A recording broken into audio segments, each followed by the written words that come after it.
Entendons l'essentiel. L'essentiel, c'est pas tout ça.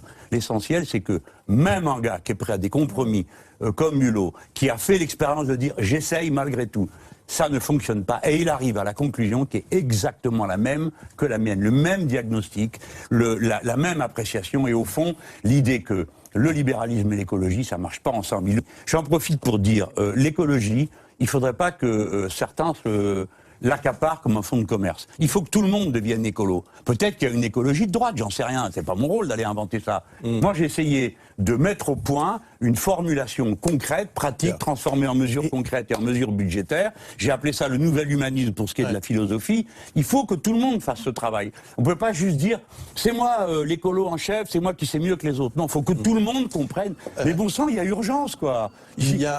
Faut aller vite maintenant. Si on veut mettre des éoliennes partout en mer, si on veut que tout ça tourne, il va falloir des outils puissants que seul l'État peut mettre en mouvement, parce que le capital privé le fera jamais. Eh bien si, mon cher Jean-Luc, vous êtes très mal informé, comme souvent hélas. Le capitalisme est parfaitement compatible avec l'écologisme que vous appelez si farouchement et publiquement de vos vœux. On va même voir, au fil des images et témoignages qui suivent, et sur l'exemple précis que vous avez distingué, les éoliennes en mer, comment et pourquoi cette idéologie escrologiste est la mieux adaptée à la crise de baisse tendancielle du taux de profit, qu'en cette période de mondialisation écolo-libérale, le capitalisme doit plus que jamais affronter. Et comment et pourquoi ces éoliennes calamiteuses sont une épreuve particulièrement menaçante pour les classes laborieuses, le milieu naturel, le paysage, l'environnement et la vie de tous et de toutes, au seul profit des banques et des affairistes eurocrates à l'origine de la manœuvre. Bref, une des conséquences les plus évidemment néfastes de ce stade ultime du capitalisme, qu'assure si bien l'escrologie politique, à quoi vous participez avec tant d'entrain et avec tant de dupes pour gober ces sornettes démagogiques.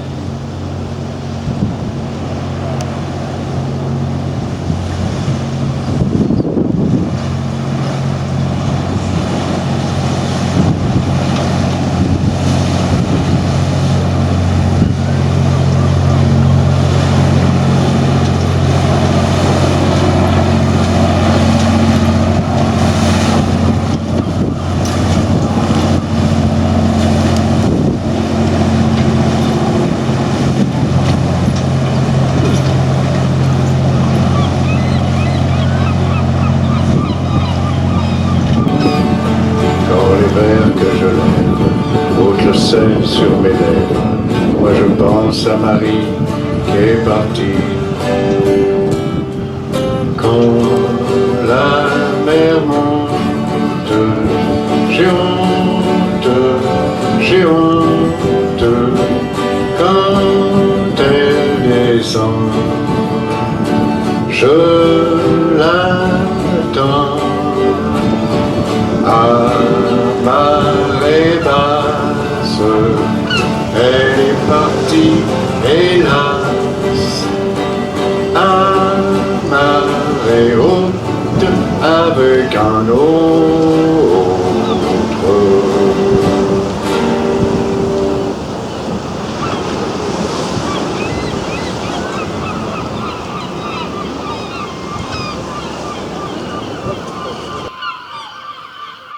Merci Monsieur le Président, Madame la Ministre. Vous dites régulièrement que le développement des énergies renouvelables est un important vecteur d'emploi. Je partage totalement ce point de vue et je pense tout particulièrement à l'éolien en mer. À l'occasion de l'attribution récente qu'a évoqué Denis Baupin du marché de réalisation de 2 parcs éoliens offshore, l'un au large du Tréport et l'autre au large des îles Dieu et Noirmoutier, une question s'est notamment posée sur le plan environnemental. Alors je souhaiterais avoir votre avis sur ce sujet, car il ne s'agit pas seulement d'un choix technique, mais d'un choix politique en matière écologique. Et par ailleurs, nous savons que des prospectives sont en cours pour localiser d'autres sites potentiels au large. Pourriez-vous nous dire quels sont vos objectifs en termes de développement de notre parc éolien offshore dans les prochaines années, car c'est effectivement un enjeu particulièrement important pour l'emploi et qu'il y a des perspectives particulièrement importante pour notre pays. Olivier Falorni, en ce qui concerne le parc éolien offshore, vous avez évoqué des différences de techniques concernant la protection de l'environnement marin. La commission de régulation de l'énergie, vous le savez, qui a émis un classement des projets, a pris en considération, bien sûr, cette dimension environnementale du projet, ce qui ne m'a pas empêché ensuite, lorsque les parcs éoliens ont été attribués, notamment en l'occurrence il a été attribué à Gaz de France allié à Areva, j'ai demandé à l'entreprise Gaz de France de regarder à nouveau les techniques qui seront utilisées par rapport à un sous-sol marin, un sol et un sous-sol marin assez fragiles, ce qu'il m'a d'ailleurs dit en effet qu'il allait s'engager dans cette direction-là pour réexaminer avec les associations de pêche en particulier la façon dont on pouvait adapter les techniques à la nature du sol et du sous-sol marin dans cette zone. Vous savez, la France là s'est engagée sur la construction de 6 parcs éoliens en mer. C'est vraiment une réussite extraordinaire. Les industriels se mobilisent. On est en retard par rapport à des grands pays du nord de l'Europe, très en retard. Même, je souhaite que ce retard soit rattrapé.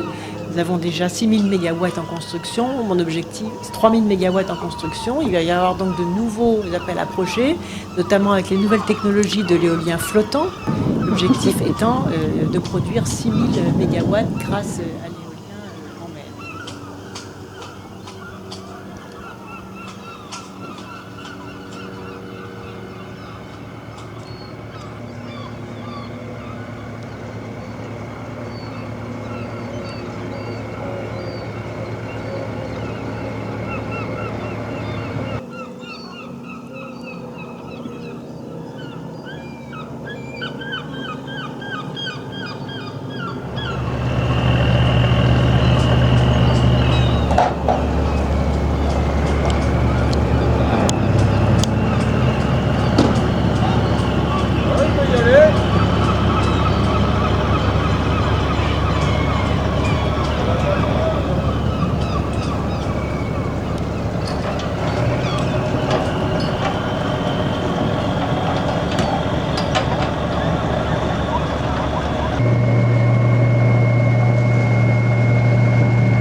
Olivier, le bassin de commerce à 2 heures moins de quart avant Guido.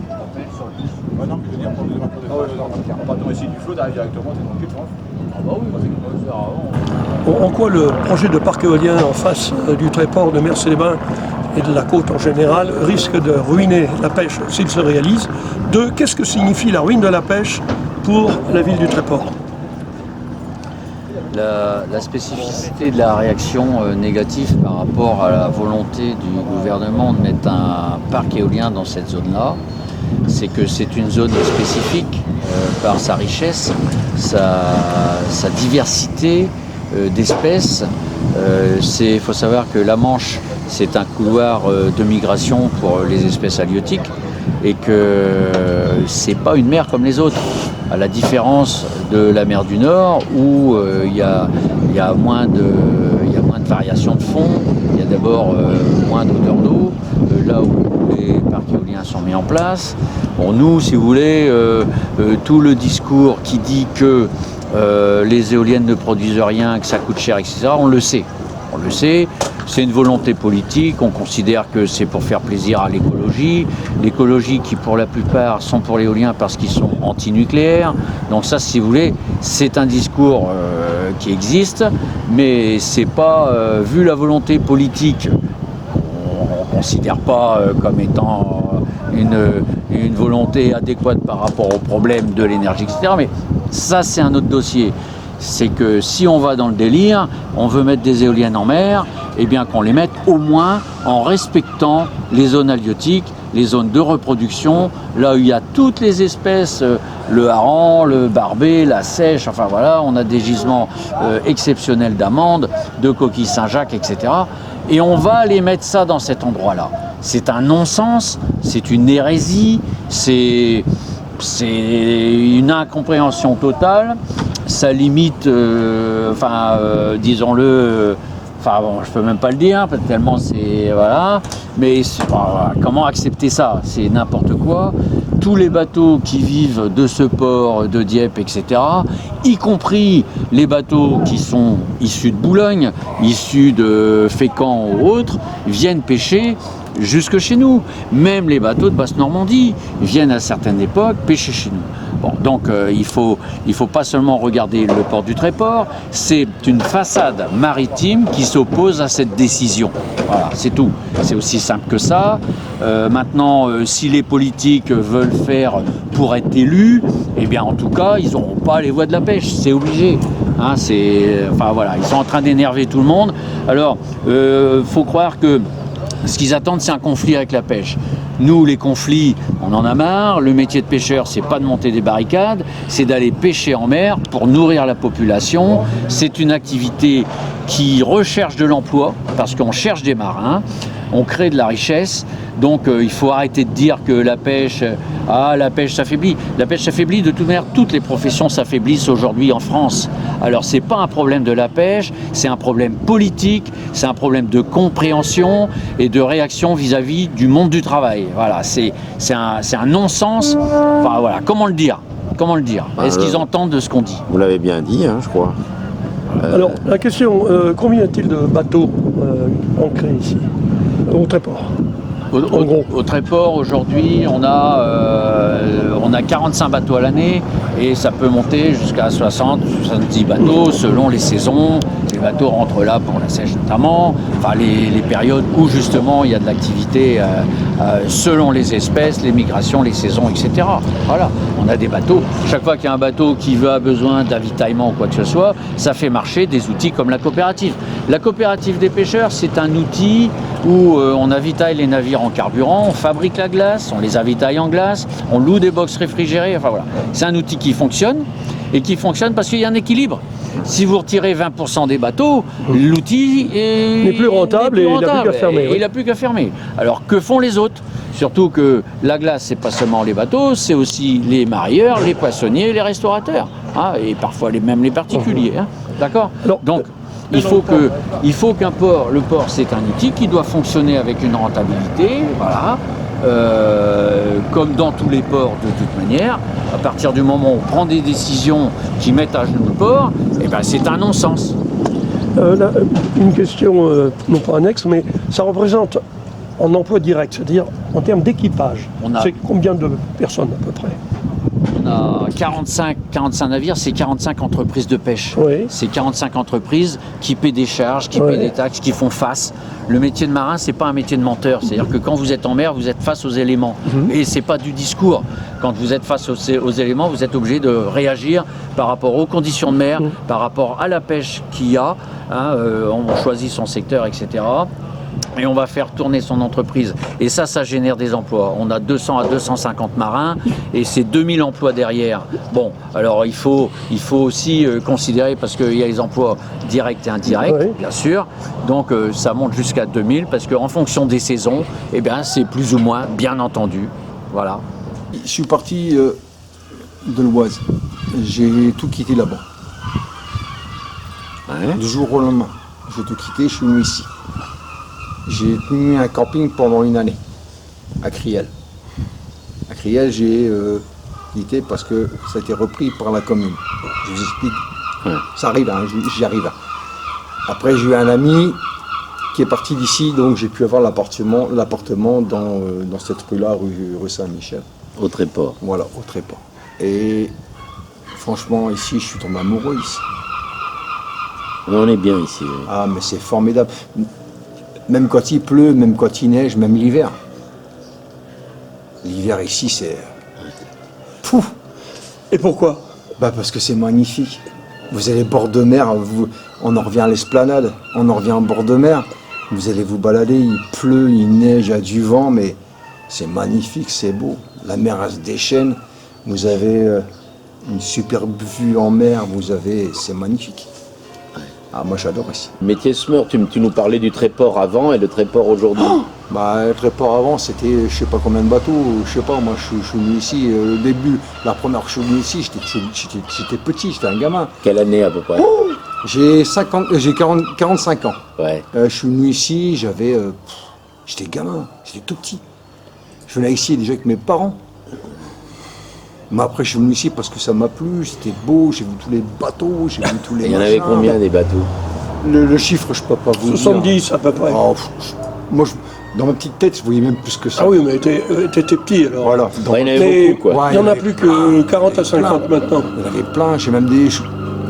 Comme je vous dis, j'ai 45 ans, j'ai peut-être même connu encore les bateaux qui vont à la pêche avec des voiles, je crois. Si j'ai le dernier bateau ou quelques-uns des derniers bateaux qui partaient en pêche avec des voiles. Et c'est pas les considérations des promoteurs qui font des discours, parce que de toute manière, les promoteurs, ce sont des commerciaux. Voilà, ce sont des gens qui vendent de l'électricité. L'électricité, ça se vend, ça rapporte de l'argent. Voilà. Nous, dans les comités, dans les ports comme ça, on n'a pas des comités d'entreprise comme ils peuvent avoir dans ces grandes boutiques-là. Vous voyez ce que je veux dire, hein? Parce que tous ces systèmes-là, forcément, les gens sont habitués à recevoir de l'argent facile, parce que c'est facile de vendre l'électricité, parce que c'est obligé maintenant, l'électricité. Vous voyez, à une époque, l'électricité, vous choisissez, vous en prenez, vous n'en prenez pas. Maintenant, on vous oblige à faire des déclarations avec des ordinateurs. Celui qui n'a pas d'électricité, il est mort. Bon, vous voyez ce que je veux dire? Oui. On vous force à accepter un marché, à dépenser votre argent dans un système, et en plus, on va vous forcer à aller dans un sens qui ne vous convient pas. Voilà. Donc, les producteurs d'électricité, les commerciaux, tous ces gens-là, ils vous font des discours pour vous endormir, et en même temps, pour vous endormir, eh bien, ils ont la solution. Et la recette, c'est vous proposer de l'argent. Parce qu'on va vous donner de l'argent. Alors acceptez, on va vous donner de l'argent. Nous, c'est pas de l'argent qu'on veut. C'est un métier, faire travailler des familles, donner un sens à la vie, le côté humain des choses. Voilà. Et pas le fric, la bourse. Vous voyez ce que je veux dire? Parce que tout ça, si Daesh il devrait s'occuper d'un truc, c'est de faire péter la bourse. Parce qu'au lieu de faire chier les gens, une bonne idée. Au lieu de faire chier les gens dans les communes et tuer des innocents, et c'est là-dessus qu'ils devraient taper le Daesh. Le problème, c'est que maintenant, les financiers sont plus à la bourse, c'est sur des réseaux. Bon, et ben voilà, qu'ils fassent péter les financiers. Voilà. Il y en aura le bol de tout ça.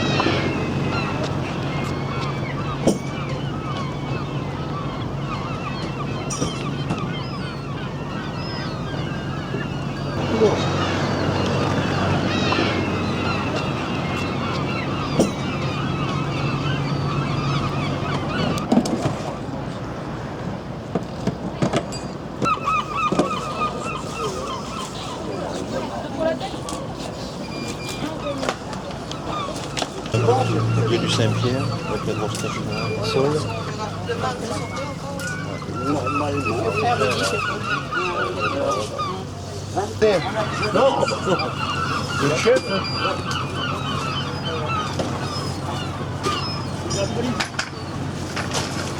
Marcel, il faut avancer, hein. Oui, monsieur Poulier, il est pas là. Il est là. À tout à l'heure, Bertrand. À tout à l'heure. Tout à l'heure. Ah non, ça fait. Est-ce qu'on a encore assez de petits là? C'est sûr? On a assez. 15 jours maintenant. Non, ça vient d'en prendre. Hein. Bon, alors, un de chaque chèvre. Demandez combien vous avez de chèvres? 43. 43 chèvres. Vous avez 43 chèvres laitières que vous travaillez toutes à la main. Oui, monsieur. Et vous venez ensuite vendre Sur le marché. Sur le marché du Tréport, oui. Sur le marché du Tréport, le mardi et le samedi. Et alors, ça marche bien? Ça va. Ça va, peut aller. ouais. Une pause Les éoliennes. Ouais. Oui, bien sûr. Qu'est-ce que vous en dites?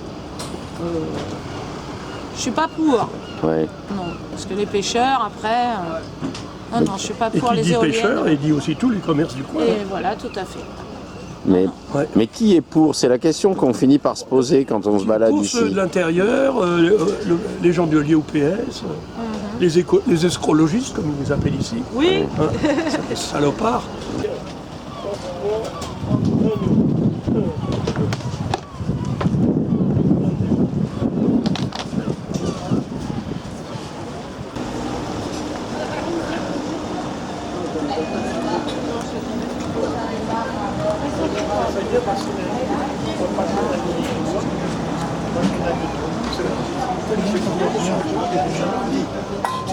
Dans l'interview, bon, si Daesh veut faire péter quelque chose en France, il faut faire péter les financiers, la bourse qui nous fait chier avec les taxes. Voilà. Et je trouve que elle, ce qu'elle disait, cette personne de Cailleux, donc je sais pas si elle est exactement de Cailleux, enfin elle est du côté de la baie de Somme, et elle disait que on n'avait pas valorisé, c'est-à-dire on n'a pas mis un prix sur la valeur inestimable de nos paysages. Quand je dis nos paysages, évidemment, je parle du littoral français en général.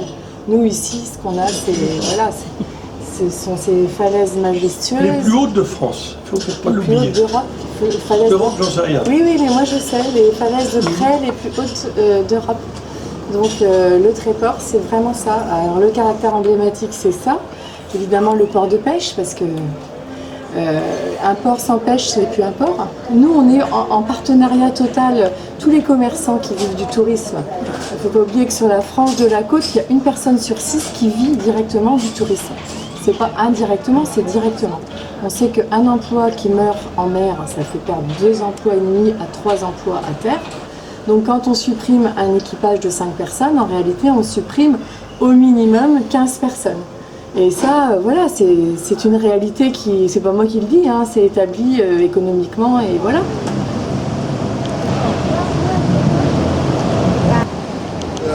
S'ils n'avaient pas touché aux Bretons, eh ben, ça serait passé comme une lettre à la poste, ce truc-là. Parce qu'en Bretagne, avec Anne de Bretagne, qui avait passé la libre circulation des citoyens, donc ils ne payaient pas les bacs, c'était gratuit. Et c'est pour ça qu'en Bretagne, il n'y a pas d'autoroute payante. Alors quand ils ont installé l'écotaxe en Bretagne, alors là, les Bretons n'étaient pas contents. Alors si ça avait dispensé de ça en Bretagne, ça serait peut-être passé comme une lettre à la poste, cette putain de taxe. Non, là, ce qu'on fait, c'est qu'on montre les gens qui bossent. Qui bossent vraiment. Parce que la plupart des gens qui parlent de ça, savent pas ce que c'est que le travail. Le travail utile. Le travail valorisant. À la fois pour ceux qui l'effectuent et pour ceux qui en profitent. Et t'as vu les écotaxes, ils les ont pas retirés, hein. Non. Les potences, tout ça, là. Parce que ça coûte tellement d'argent à retirer, maintenant ça va rester. Ouais, les portails, une idée géniale. Voilà, ça va rester pourrir sur les autoroutes, jusqu'au jour où ça pourrit, c'est que ça tombe par terre. Bah, ils étaient tous d'accord pourtant, hein, depuis Sarkozy, Fillon, Hollande, Ségolène Royal, Valls, ils étaient tous d'accord là, hein, pour cette connerie. Voilà. Hein, c'est curieux. Hein. Ils étaient tous d'accord pour les retirer, mais ils sont toujours là. Enfin, ils n'étaient pas trop d'accord pour les tirer, mais finalement, ils ne peuvent pas faire autrement. Voilà. L'ennui, c'est qu'ils les ont laissés donc. Voilà, les ça améliore le paysage peut-être. Non, parce que ça coûte tellement cher à faire retirer. Dépêchez-vous les gamins. Je crois que c'est à droite. Là, c'est quand même, il y a des manœuvres ici, regarde. Il ne faut pas gêner les activités du port. Il tolère un peu par là, parce que vraiment, il y a une tolérance. Il tolère, où il tolère, c'est là, à la sortie du port. Non, par là, dans le bout là-bas. Dans le bout, juste avant l'écluse, là. Au bout, là. Parce que là, vous allez vous faire oublier. Là.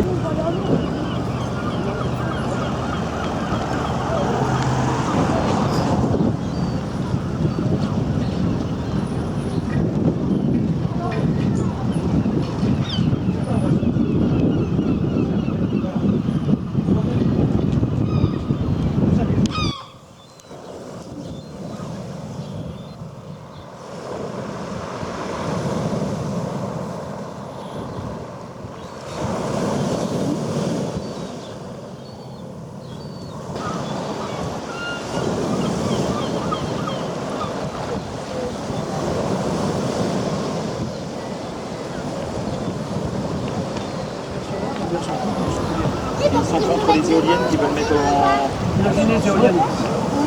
En face. En face de port. 200 mètres de haut. 62 éoliennes.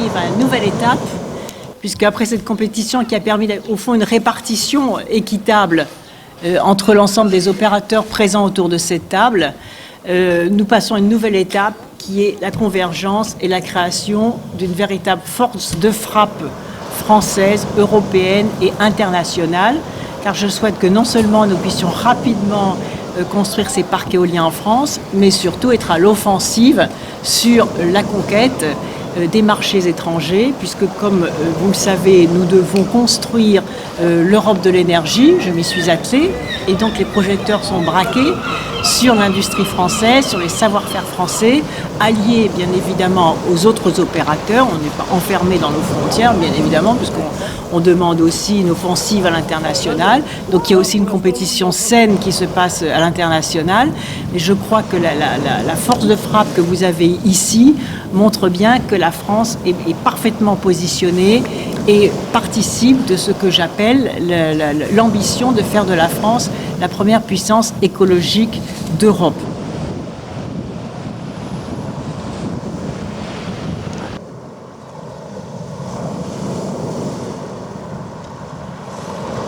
Moi, ce que je disais dans l'autre sens de cette dame-là, c'est de dire justement que ce qu'on a devant nos yeux, ça n'a pas de prix. Alors évidemment, ça c'est la première chose, c'est la côté, j'allais dire, c'est le côté émergé de l'iceberg, et il y a tout ce qui est en dessous, ce caractère halieutique inestimable, c'est-à-dire qu'on est dans une zone de reproduction ancestrale, c'est pas nous, c'est la nature qui a décidé d'eux. C'est la raison pour laquelle, au cours des deux débats publics, il y a toujours eu un obstacle, une opposition très importante du monde de la pêche, mais aussi du monde des commerçants qui sont partenaires directs de la pêche, qui sont soumis directement aux ressources maritimes, et tout simplement parce que il y a d'autres endroits. Ces endroits-là, on les a proposés, ça a été même clairement proposé, de façon intelligente, de façon argumentée. Ça a été posé et ça a été débattu. Les conclusions du débat public ont été de la part des gens qui organisaient le débat, je veux dire de tous les intervenants, de dire effectivement cette opposition elle est réelle, elle est fondée.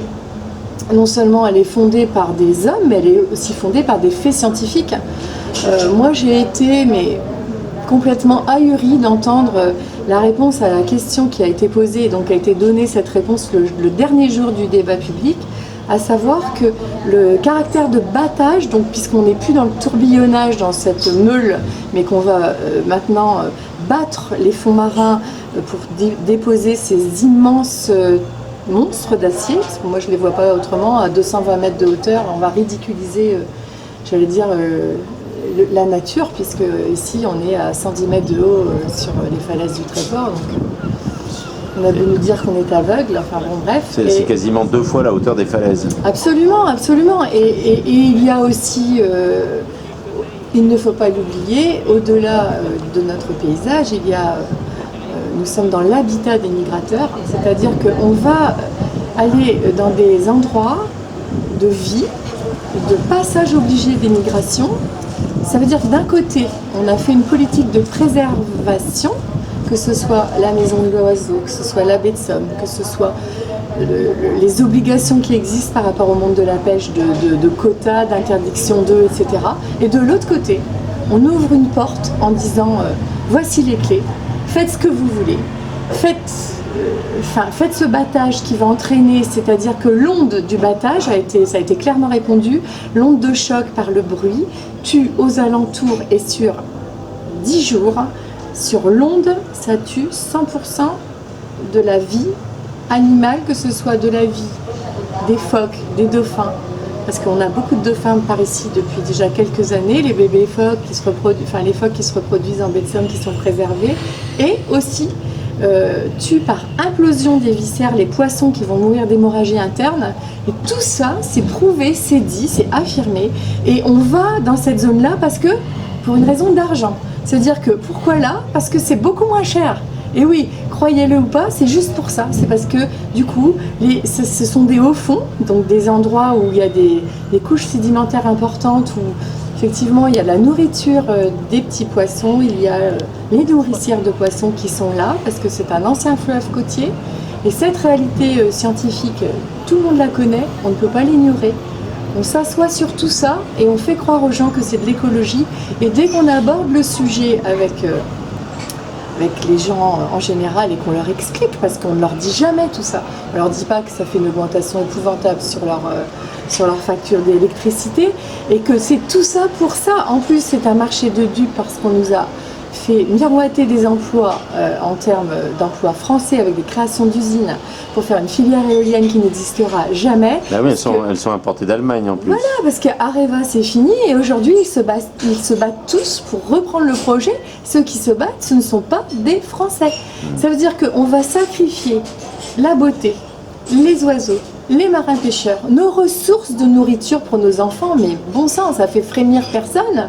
Et tout ça en faisant payer le double, le triple, avec en plus 75 millions d'euros développés par la région. Enfin, je veux dire, c'est abracadabrant, quoi.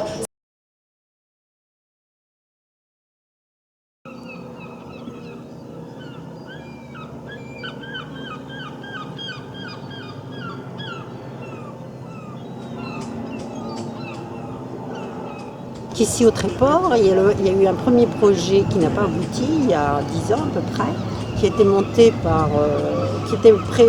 par la Compagnie du Vent, une start-up effectivement d'une 80 personnes à peu près de Montpellier, qui est venue s'installer là et qui a dit voilà, je vais faire un projet éolien ici au Tréport. Alors ce monsieur président, monsieur Germain, a réussi à vendre sa société, sa start-up à Engie. Il faut déjà savoir qu'il est devenu à l'époque quand même là parmi les premières fortunes de France. Hein. À ce moment-là, rien que l'effet de la revente de 50% des parts seulement. Spéculative de 50% des parts de la Compagnie du Vent. Que le pouvoir politique a imposé de racheter. Je ne sais pas si c'est le pouvoir politique. Si. Michel Germain ne s'est pas trouvé satisfait de la somme qu'il a obtenue. Et donc il fait actuellement d'ailleurs un procès contre GDF qui est devenu Engie. Bien. Ça, c'est le premier projet. Un nouveau tapis, donc. Oui, il est toujours parmi les premières fortunes de France. Oui, lui, il n'est pas ruiné de chez ruiné. Oui. Il n'est pas encore ruiné de chez ruiné, oui. Alors, si on prend le premier appel d'offres, il y a EDF Énergie Renouvelable qui est donc à la tête de ces projets, de ces 4 projets. Alors là, c'est une autre histoire, hein, qui n'est pas inintéressante non plus. L'historique est assez amusant. C'est une société qui est une petite société, SARL d'ailleurs, qui s'appelait SIF, dont le siège social était au Luxembourg. Comme par hasard. Et qui s'est fait racheter, dont le président était Moratoglou, un grec, qui s'est fait aussi donc racheter. Cette petite société s'est fait racheter par EDF Énergie Renouvelable. Alors M. Moratoglou a été beaucoup plus fort que Germain. D'ailleurs Germain ne l'a jamais admis et digéré.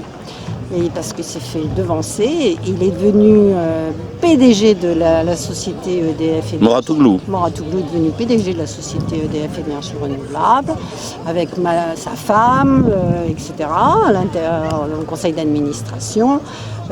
Quand nous, on a vu des statuts de la société SIF à l'époque, et même EDF Énergie Renouvelable de l'époque, au Luxembourg, il y avait monsieur, madame, les 2 enfants. Le numéro 2 de EDF Énergie Renouvelable. Une PME familiale. Oui. PME familiale. Oui, mais qui était devenue filiale d'EDF. Hein, non, mais je dis ça en rigolant, bien sûr. Voilà. Là, c'est le népotisme. C'est le népotisme au maximum, là. Kochia, monsieur Kochia, etc., qui était au conseil d'administration et qui était numéro 2 de la filiale EDF Énergie Renouvelable. Monsieur Moratoglou donc, a monté on peut dire un holding au Luxembourg, dont 7 sociétés, mais il en avait d'autres en plus, évidemment. Il n'y avait pas que celle-là dans les énergies renouvelables. Il a vendu la totalité de ses parts à EDF Énergie Renouvelable, un montant estimé à 1,4 milliard à peu près. Voilà. Et puis la vie continue, quoi. S'il a été remplacé par le frère de monsieur Cahuzac. Oui, enfin, si ce n'est toi, c'est donc ton frère. Enfin, le frère de Cahuzac n'est pas forcément de morale aussi douteuse. Il faut dire qu'il a été placé au moment où son frère était ministre. Hein. Ah oui, d'accord, oui. C'est une petite précision à apporter quand même. Et côté, il y a eu donc une autre on peut dire, magouille aussi. En fait, c'est une affaire de famille, on s'en rend compte. Il y a eu le mari de Madame Pécresse qui a été nommé responsable de la société Alstom Énergie Renouvelable à l'époque, quand Madame a été ministre. Voilà, pour la petite histoire.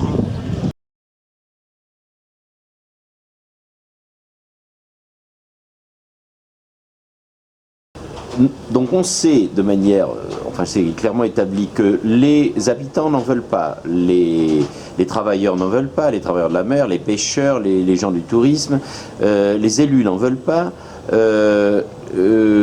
Pour toutes les raisons que vous voulez, c'est prendre un risque énorme avec un déficit à tous les niveaux considérables, mais surtout, encore une fois, non seulement personne ne l'a demandé, mais personne n'en a besoin. Non. À part, a priori, ceux qui ont des sous à se faire là-dessus. Ah, bah oui. Parce que, est-ce qu'on vous a donné donc une explication qui permettait de justifier à la fois l'implantation et la nécessité de mettre en place ces énormes investissements aux frais du contribuable, évidemment, par-dessus le marché? Quelles sont les explications, les raisons qui vous ont été données pour le fait qu'on avait besoin de ça, alors qu'il n'y a absolument pas de déficit ou de besoin en la matière, ni dans la région, même au sens le plus large de Normandie, Haute-Normandie, etc., en matière de production d'électricité? Donc quels sont les arguments qu'on vous a fait valoir dans les réunions d'information?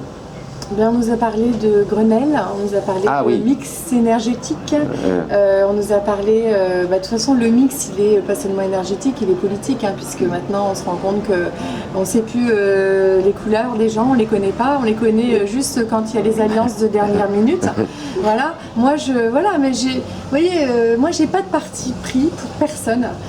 J'ai été sur la liste de Monsieur Dupont-Aignan aux élections régionales. Donc les explications, elles sont toujours données par des politiques. Donc tous ces Grenelles et autres, c'était moins de gaz à effet de serre. Il faut savoir que là-dedans, se sont engouffrés les professionnels du renouvelable et ils ont dit plus de renouvelable. Et on a fait passer ça pour un bienfait pour l'humanité. Et c'est un crime contre l'humanité, pour toutes les raisons que j'ai évoquées avant, mais toutes les raisons que je vais vous dire maintenant, c'est-à-dire tout simplement, je demande aux gens qui sont fervents d'Internet d'aller voir qu'est-ce que c'est le programme carbone. C'est pas le mot programme, c'est l'impact carbone de la fabrication, de la maintenance d'une éolienne. Et là, on arrive à une nouvelle étape, puisqu'après cette compétition qui a permis au fond une répartition équitable entre l'ensemble des opérateurs présents autour de cette table, nous passons à une nouvelle étape qui est la convergence et la création d'une véritable force de frappe française. Donc, tout d'abord, c'est la règle, même si on est très déçu d'avoir perdu, il faut féliciter le consortium mené par Suez avec les turbines Areva. Je félicite d'autant plus que je crois qu'on est très bien placé, Jérôme Pécresse et moi-même, pour connaître la complexité de ces projets et la nécessité d'une expertise très très approfondie pour les mener à bien. Donc on les félicite. Et puis voilà, demain est un autre jour. Je voudrais quand même en profiter, de profiter de cette tribune pour féliciter les équipes du consortium dont nous avions la charge avec ces turbines Alstom, parce qu'elles ont réalisé vraiment un travail de très très grande qualité. Nous sommes très heureux d'avoir remporté les deux appels d'offres sur Noirmoutier et le Tréport. Et sur le renouvelable, nous sommes présents sur l'ensemble de la chaîne et nous considérons que l'éolien offshore va représenter un élément significatif dans le mix énergétique des prochaines années.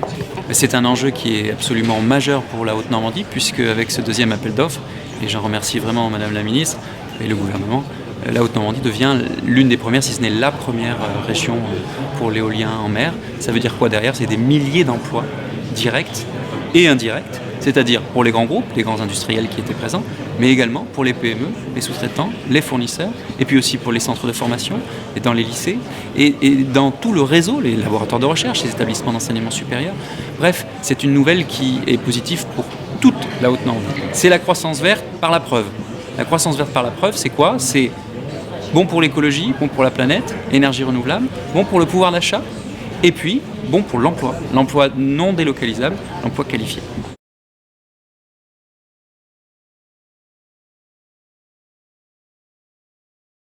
que quand on gratte ces mâts qui sont soi-disant verts, on ne trouve que la couleur de l'argent.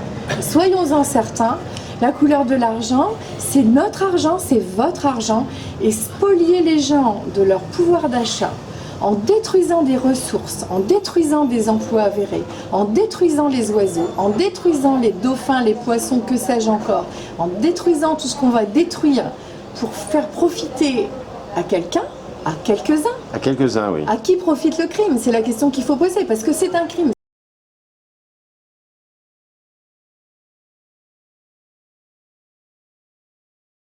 Je disais que c'était une technologie qui était extrêmement onéreuse du fait que les installations en mer nécessitent des investissements considérables et que par ailleurs la production est quand même tout à fait aléatoire. Le vent est quelque chose d'inconstant, à la fois en périodicité et en puissance. Ce qui fait que c'est très difficile d'avoir une prédiction sur une production quelconque. Donc ce caractère aléatoire est très difficile à intégrer dans une production, dans une consommation, sachant que la consommation électrique des particuliers, des industries, elle est pratiquement programmée. On sait que tous les matins il y a un pic de consommation d'électricité, que ça se calme ensuite, que ça reprend un peu vers midi, que le soir ça reprend et qu'ensuite ça se calme la nuit. Par contre, le vent, lui, il souffle absolument n'importe comment. Et donc, en fait, ces installations-là sont en fait amenées à produire de l'électricité quand on n'en a pas besoin.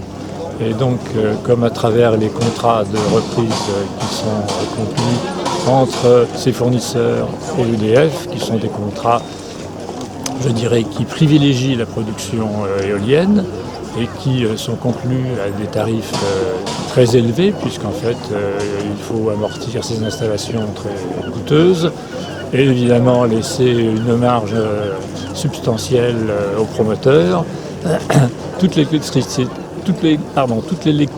qui est produite, je dirais, en dehors des périodes dont on a besoin, en fait, elle est perdue parce qu'en fait, elle est exportée à des prix extrêmement bas, qui sont les prix du marché qu'on peut avoir la nuit, qui peuvent atteindre par exemple 15 € mégawattheure, alors qu'en fait, EDF rachète ces productions-là à 225 € le mégawattheure. Donc c'est une perte intégrale pour les consommateurs, puisque eux payent la différence sur leur facture d'électricité, ligne CSPE, contribution au service public de l'électricité, de façon à ce que le promoteur, lui, fasse le résultat qu'il a prévu de faire à partir de la production de ces machines. En outre, la problématique de l'amortissement de cet investissement, qui est un amortissement sur du court terme, puisque je crois que c'est au bout de 30 ans, elles sont... C'est 20 ans. 20 ans, elles sont achetées. Ouais. Non, mais je crois qu'elles durent 30 ans maximum. C'est-à-dire que non, elles peuvent éventuellement durer plus longtemps. Puisqu'en fait, en ce moment, les contrats sont conclus sur un prix fixe garanti pendant 20 ans, mais que l'opérateur a la possibilité de poursuivre jusqu'à 40 ans. Ouais. Donc, en fait, ça, c'est le prix de vente Mais le prix de vente de l'électricité est garanti pendant 20 ans. Mais si on parle de l'investissement, c'est le rachat d'ailleurs du matériel qui n'est plus du tout produit en France. En ce qui concerne le projet du Tréport, il y a une ambiguïté complète en ce moment, puisque c'est Areva qui devait fournir les machines, les turbines, et que Areva, étant dans une situation extrêmement délicate, a été contraint de s'associer avec un partenaire espagnol, Gamesa, qui est un leader européen en matière d'éolien terrestre, de façon à pouvoir poursuivre l'étude de cette machine. Et donc ils ont créé ensemble une société, une co-entreprise qui s'appelle Adwen.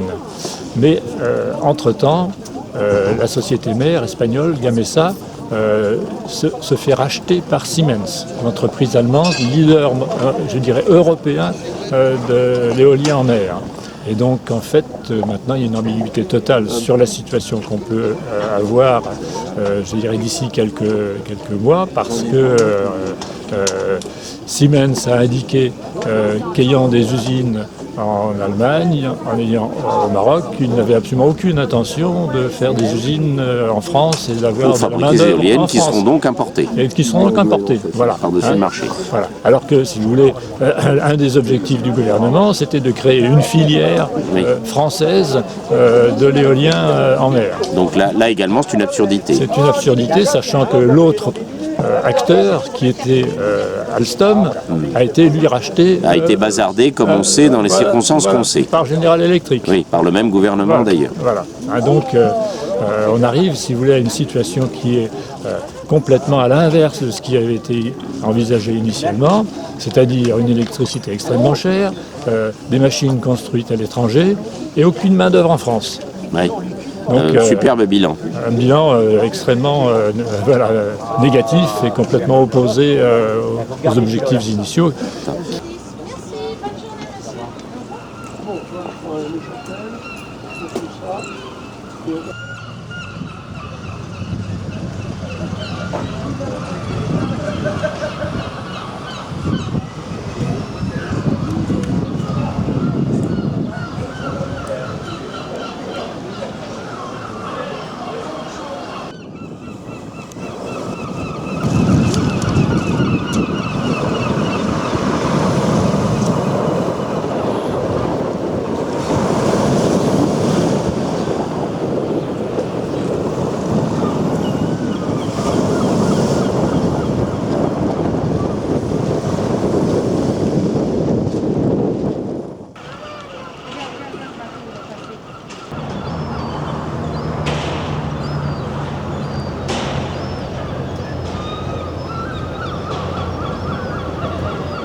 On a de plus en plus de gens qui viennent amarrer ici parce que les ports se trouvent impraticables, pas très loin d'ici, en baie de Somme.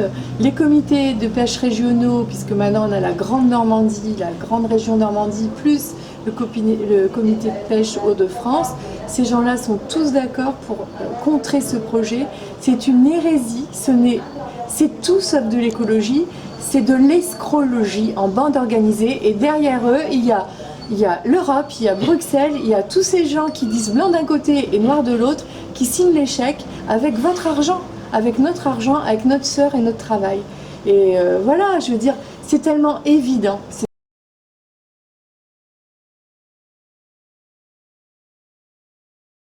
C'est un collectif qui veut dire pour un littoral sans éolienne, qui a pour objectif, pour fonction déjà aujourd'hui, de regrouper tous les opposants aux éoliennes, notamment les associations des sites concernés. Aujourd'hui, en France, on a 6 sites qui sont déjà en grand danger. Et on regroupe aussi des élus, des pêcheurs, des commerçants, parfois des associations qui défendent le tourisme, etc. Notre objectif est évidemment de faire un barrage à ces projets gigantesques et monstrueux. Je pense qu'ils ont déjà été un peu définis. Ils sont à peu près les mêmes partout. Ce sont des projets qui regroupent des consortiums de sociétés multinationales pour les 3/4 étrangères. Ce qui veut dire en sorte... Mais financé sur fonds publics. Alors, indirectement, c'est-à-dire que déjà ce sont des sociétés qui ont beaucoup de subventions, aussi bien au niveau européen qu'au niveau national, voire régional, et qui en plus se font financer essentiellement par un prix d'électricité qui va être exorbitant. C'est-à-dire, pour vous donner un exemple, ils ont réussi à avoir des contrats de vente de mégawattheure à 220 € le mégawattheure, alors que c'est exporté le prix d'achat, le prix de revente de cette énergie est à 30 € à l'export. EDF est donc contraint pendant 20 ans d'acheter le prix d'électricité 220 € le mégawattheure, et EDF exportera cette même énergie à 30 € actuellement le prix du marché. Le marché est en train de s'effondrer parce que d'abord il y a trop d'énergie, c'est pour ça que le prix baisse. Il y a trop d'énergie en Europe. On atteint des prix tellement faibles que maintenant, à la limite, c'est plus intéressant d'en produire. Et nos responsables politiques, on fait un tour de force parce qu'ils se sont engagés pour 20 ans à acheter un prix de 220 € indexé. C'est-à-dire que c'est un prix qui sera progressivement, qui ne fera qu'augmenter. Voilà, tout ça pour des multinationales qui vont venir s'accaparer notre littoral. On est en train de constater qu'on est en train de découper entre les Allemands, les Danois, les Espagnols, les Canadiens maintenant, et vient se rajouter les Chinois. Enfin voilà, voilà ce qui se passe actuellement, ce que l'on va faire de notre littoral français. Et ce n'est qu'un début, parce qu'aujourd'hui, il y a 6 projets prévus dans les 2 premiers appels d'offres. C'est-à-dire qu'on a, pour prendre dans l'ordre, on a donc Saint-Nazaire, la baie de Saint-Brieuc, les plages du débarquement, Étretat, Fécamp, concernés par le premier appel d'offres, premier projet d'appel d'offres. Déjà 4 sites, on peut dire 4 sites connus. Quand je dis Saint-Nazaire, c'est la Baule, enfin voilà, toute cette partie-là qui sont appelés à être détruits. Et dans le deuxième appel d'offres par la suite, on aura donc Ilieu-Noirmoutier. Et là, ici, le projet dit du Tréport, mais en fait qui va de la baie de Somme à Dieppe-Varangeville. Voilà. Voilà ce qu'on est en train de sacrifier pour créer des emplois, soi-disant des promesses d'emploi, mais oui, il y aura des emplois, c'est sûr, mais à l'étranger, essentiellement, et avec payé par contre... par le contribuable français. Voilà. En gros, c'est un petit peu ça.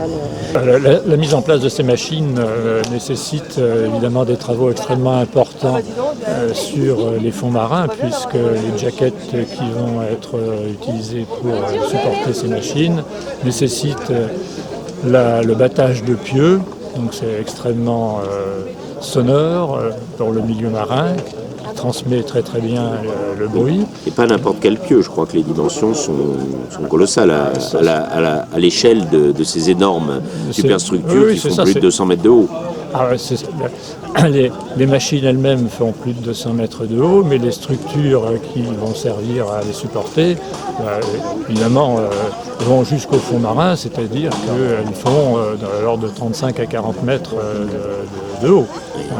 Et par ailleurs, pour qu'elles soient fixées sur le fond marin, il faut qu'il y ait, je dirais, des pieux ancrés dans le sol, de façon à tenir ces machines et leurs supports en dépit des conditions météorologiques qui peuvent être très violentes dans la région, le vent et surtout la houle qui peut être très forte. Qui d'ailleurs, quand il y a beaucoup de vent, comme les gens peut-être ne le savent pas, on arrête les éoliennes. Absolument.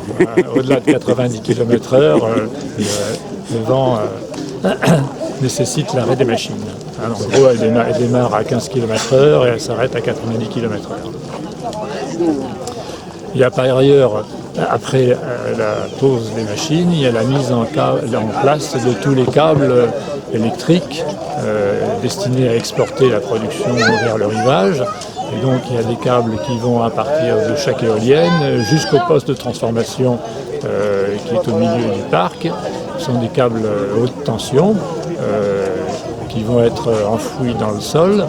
Donc ça nécessite des travaux, je dirais, de dragage pour mettre en place ces câbles. Ce qui n'empêchera pas que, malgré l'enfouissement, ils rayonnent considérablement, ce qui fait qu'il y aura un champ magnétique tout autour. Donc il n'est pas évident, si vous voulez, que le milieu halieutique apprécie et que ça ne modifie pas de façon considérable toute la faune dans la zone. Oui, parce que c'est pas un seul câble, c'est un grand nombre, puisqu'il y a combien de éoliennes prévues ? Il y a 62 éoliennes et en gros, il va y avoir 2 câbles par machine. Voilà. Donc, il faut se rendre compte de l'impact. Donc ça fait 144 câbles qui vont se promener sur le sol marin, qui vont être mis en place. Ensuite, deux énormes câbles qui relient le transformateur central au rivage. Et toujours ça en très haute tension. Donc ça n'est pas neutre. D'ailleurs, c'est la raison pour laquelle il y a des gens qui s'inquiètent sur le littoral, parce qu'en fait, il faut faire passer ces câbles-là quand même à proximité de l'habitation. Ça passe sur une plage. Quelles seront les conséquences ? Et puis, je dirais, le deuxième aspect en ce qui concerne le milieu marin, c'est bien sûr la protection de toutes ces machines, puisque la partie immergée est en contact avec l'eau de mer, bien sûr, et il faut la protéger contre la corrosion et contre les incrustations de coquillages. Et donc, il y a des anodes sacrificielles qui diffusent lentement dans l'eau des produits toxiques, de façon à éviter que les moules et que la corrosion et que les courants vagabonds qui déclenchent la corrosion dans ces machines, dans ces structures, se développent. Donc tout ça, ça a aussi un impact considérable sur le milieu marin. Et toutes ces objections, sans même parler de l'absurdité économique globale, économétrique du projet, ont été balayées par la puissance publique. Ah oui, complètement ignoré. Avec quel argument ? L'argument que les études qui ont été menées montrent que ça n'a pas d'impact réel et puis que, effectivement, s'il y a un impact, cet impact sera compensé. C'est-à-dire que, en fait, c'est la théorie éviter, limiter ou compenser. C'est-à-dire que quand on n'arrive pas vraiment à compenser ou à éviter, à ce moment-là, on paye. Voilà, c'est ça. Et donc, on indemnise, on paye les pêcheurs parce qu'il n'y a plus de poissons. Voilà, c'est ça. C'est la logique débile de la taxe carbone. Voilà. Et, alors, en ce qui concerne, si vous voulez, ce parc, cette installation industrielle, parce qu'en fait, je dirais, pour donner une bonne image, les promoteurs utilisent des termes qui sont plus flatteurs. En fait, c'est une installation industrielle, c'est une usine qui a les pieds dans l'eau. Cette usine, un tiers de son site est dans un parc naturel marin. Le parc naturel marin des estuaires Picard, des estuaires Picard et de la côte d'Albâtre. Et donc on se demande ce que fait une installation industrielle dans un parc naturel marin. Donc on ne peut pas considérer que ce soit vraiment l'objectif.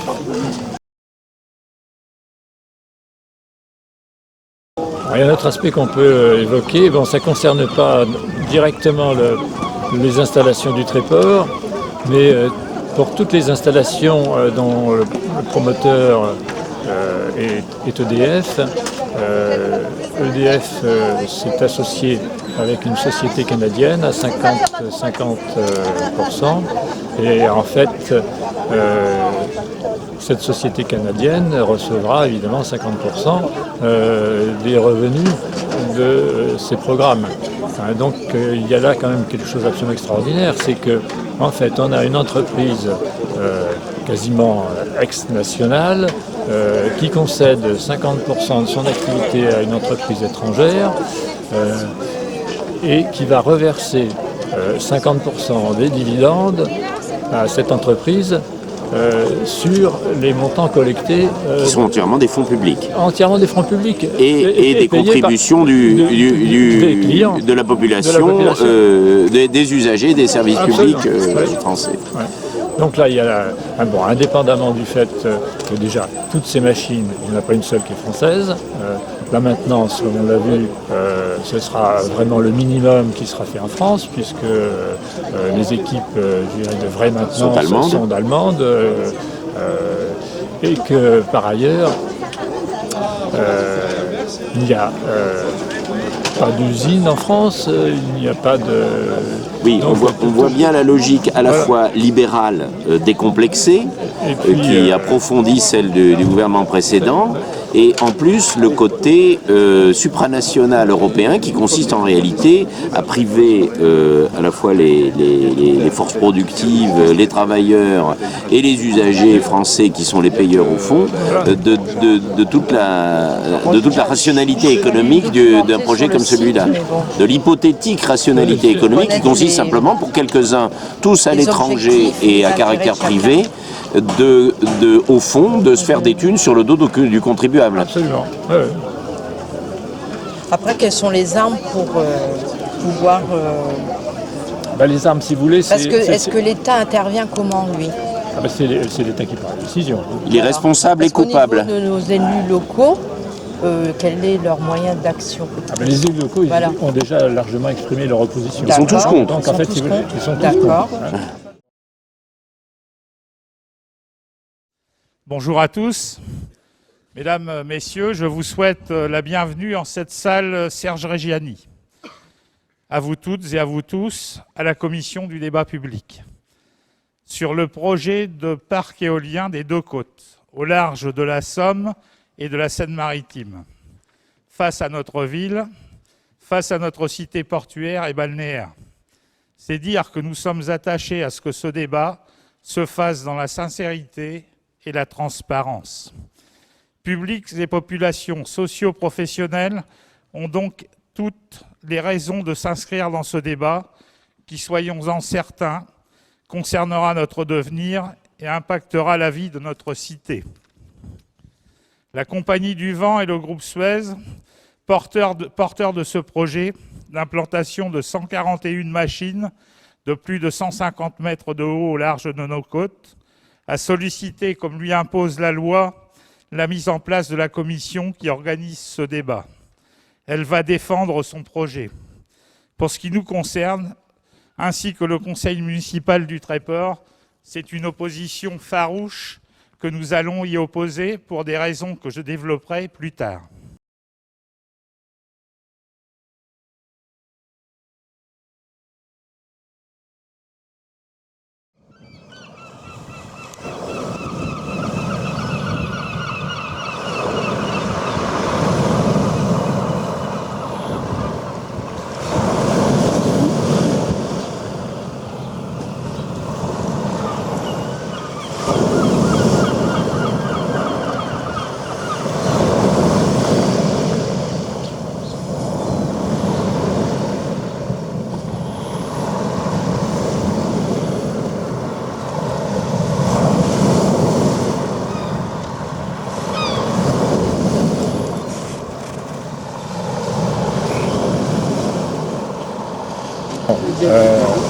Si vous voulez, comme la ministre de l'écologie, de l'énergie et de la marine, et une personne qui a, je dirais, la volonté d'un dictateur, ça compte pas beaucoup. Hein.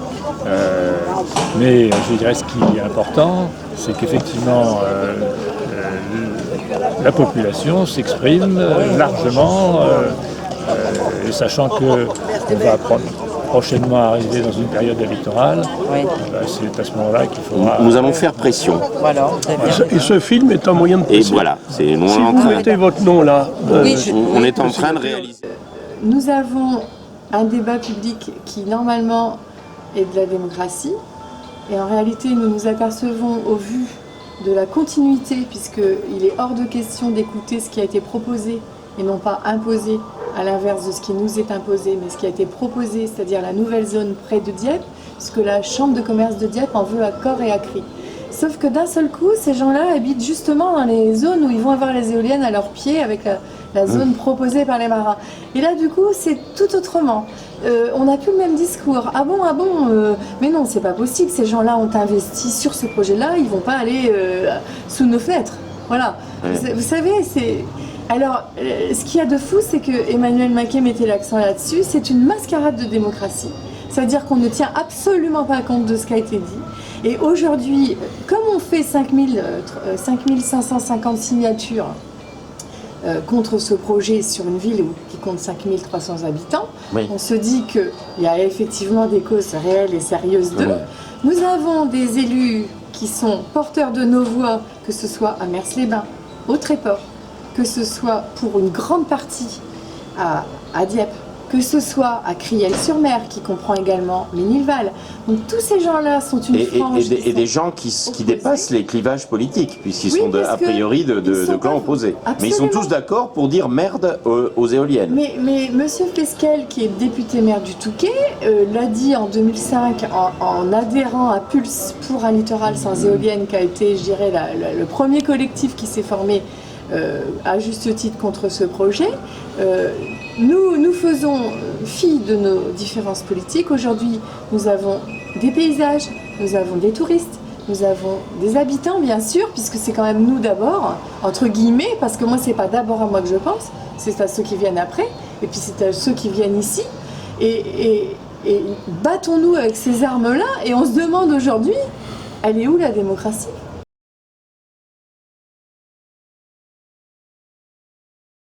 Quels sont les moyens d'action et les perspectives de l'association? Alors nous sommes donc regroupés dans notre collectif en différentes associations et des gens qui se battent. Alors ils se battent médiatiquement comme ils peuvent, comme ça aussi bien sur se faire connaître localement par différentes actions. Mais il y a aussi par des conférences, par des réunions publiques, comme ça, pourquoi pas sur les marchés, etc. Et puis là, on en arrive au système des procédures juridiques, c'est-à-dire qu'on est en train de mettre en place des procès pour bloquer ces projets. Et les perspectives de ces procédures? Ah ben ça va être déjà ça leur plaît pas du tout. Je peux vous dire que parce que lorsqu'on met en place des procédures juridiques, ça bloque les projets. Parce que les banquiers n'aiment pas financer des projets où il y a des procédures juridiques parce que ça traîne longtemps. Et voilà, donc déjà c'est un de nos moyens de défense, je dirais. Et puis avec le temps, on espère que nos élus et nos responsables politiques vont être mis en cause dans quelques mois, donc on peut espérer qu'on pourra leur mettre la pression. On met la pression déjà ici, on a pas mal réussi. Oui, parce qu'ici les élus sont tous contre. Les élus ici dans le coin ont bien compris. Oui. Ils ont mieux compris que les autres et plus vite parce que faut dire aussi qu'ici on est concerné depuis très longtemps puisqu'il y a eu un premier projet qui n'a pas abouti. Donc ça fait 10 ans qu'on est sur le sujet. Je veux dire que maintenant on a le retour sur la production d'énergie éolienne en Europe, en Allemagne, c'est une catastrophe. En Espagne. En Allemagne, ils ont supprimé une partie de leur nucléaire, mais ils l'ont remplacé par le charbon. Et pourtant, ils sont suréquipés en matière d'énergie renouvelable intermittente, parce que ce sont des énergies intermittentes. Et voilà. Donc, on peut dire que la population et les élus ont pris conscience de l'enjeu. Sur les autres sites, c'est plus récent, donc ça demandera certainement beaucoup plus de temps. Mais on se rend compte quand même que même les médias commencent à mieux comprendre et nous soutenir. Et on commence à mesurer que les médias locaux, mais aussi nationaux. Il y a une prise de conscience quand même on peut dire de l'arnaque, quoi. Parce que c'est une grosse arnaque. On essaye de vivre. Et alors qu'est-ce que tu penses, parce que c'était le sujet de départ, notre présence ici, des éoliennes. Hors de question. Ouais, dis-moi ce que tu en penses. Et je vous fais ça aussi. Et ça aussi. Pour les éoliennes. Ah ouais. Excusez-moi, je ne sais pas s'il y a du monde qui va me regarder. Non.